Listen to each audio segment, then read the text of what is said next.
Dedi belə yay olanda bir yaylaqda olasan.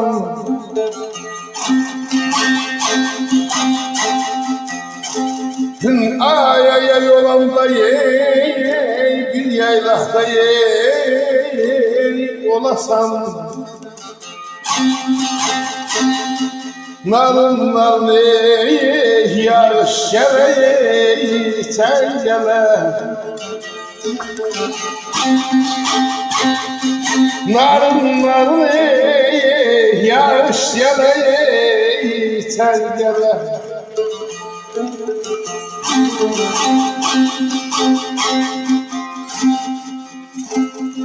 Taş otunu yalarım gül karşı yolasın. Kepçehmeye yar yoldaşını tencere. Ailem kepçehmeye yar yoldaşını tencere.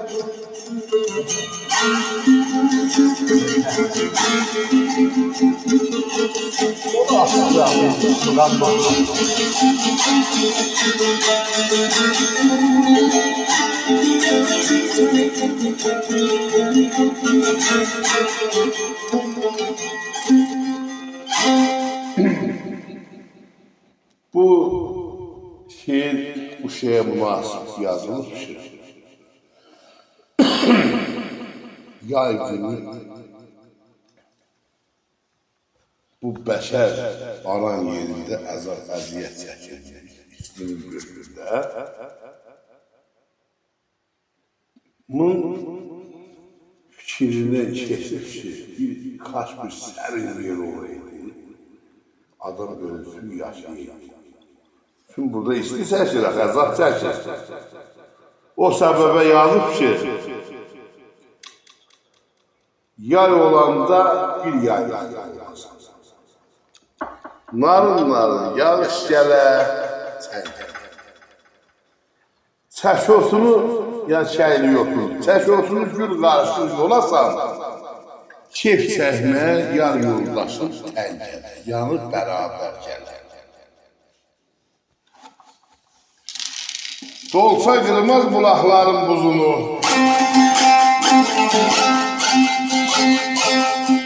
Yedirdirəcək sənə əmlikdir. Kəm eyləmə bozatmanın duzunu baxan varmı heç qaşığa sən gələ?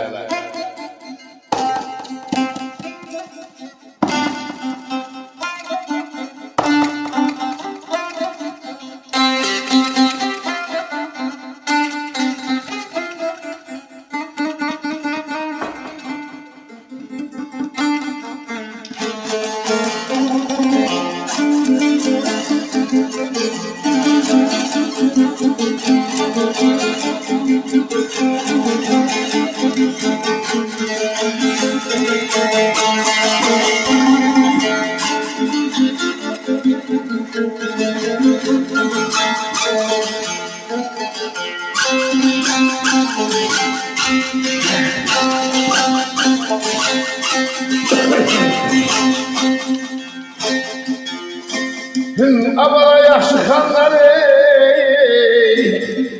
həzin oxuya aşıq xanları həzin oxuya aşıq görəni göz gedər mi oxuya Aşık göreni gölgeler mi?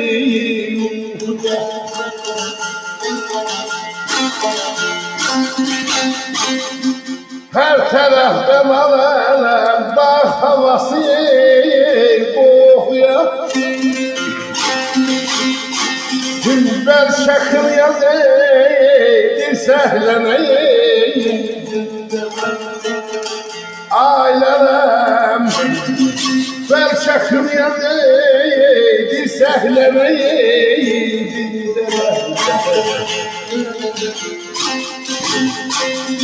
Ağla gelini ver gelini var gelin Küstüm seni çölümü yaz gel Ay soğan küstüm seni çölümü yaz gel Sağ ol.